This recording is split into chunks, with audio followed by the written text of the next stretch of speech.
The tragic events right now in Ukraine sound the alarm for the return of Christ in more ways than you may imagine. My name is George and I'm a pastor. And when I watch these images like you, it's devastating to see what people are having to endure in war and famine and death and destruction. I think it reminds all of us, it's a stark reminder that this earth is not our home. We need to pray for those who are being persecuted and those who are being put to death.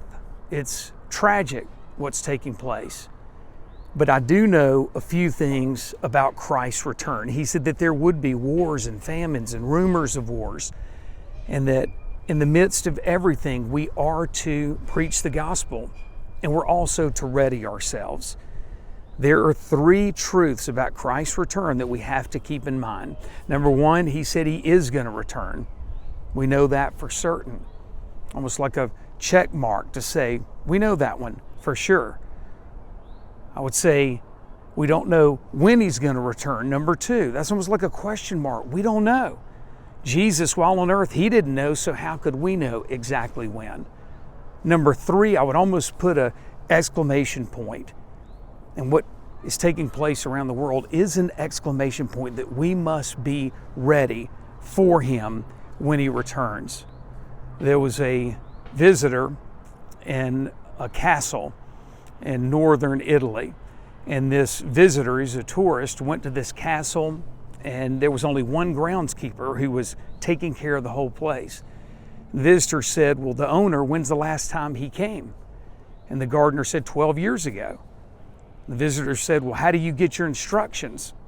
The gardener said, through an agent in Milan. The visitor went on to say, but you keep the ground so perfectly as if the owner's coming back tomorrow. And the gardener stopped him and said, no, I keep the grounds as if the owner is coming back today. You know, right now, I think we have to prepare ourselves in every way possible, whether helping our brothers and sisters around the world and praying for them or sending assistance. I don't know. But we need to be readying ourselves and preparing ourselves for the return of Christ, and tragic events always drive us to that truth.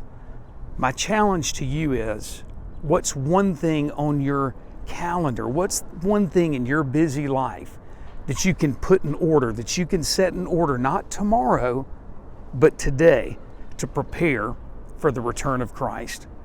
Another thing I would ask you to do is please pray for brothers and sisters around the world to be able to persevere and endure in the midst of these terrible tragedies.